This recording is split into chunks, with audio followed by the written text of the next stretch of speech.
Hello everyone, in this video I'm going to show you how to edit iPhone Mockup in Canva apps.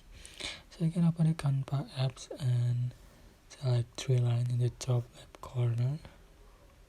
You can select Smart Mockups. So you can select the Smart Font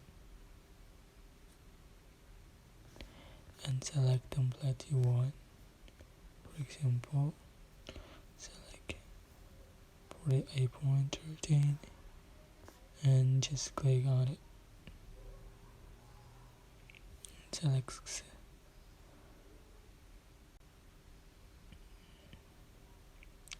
So you can select your image that you want to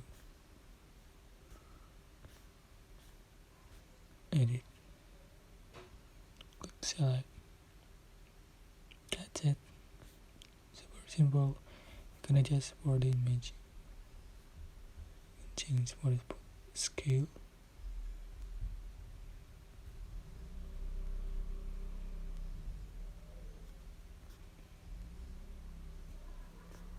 You can rotate.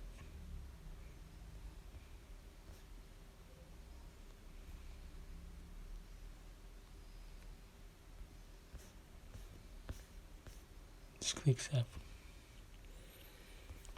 I hope this tutorial was helpful for you. Don't forget to like, comment, share, and also subscribe. If you have any question, please type in the comment section below. Thank you so much for watching. Just click save, log out.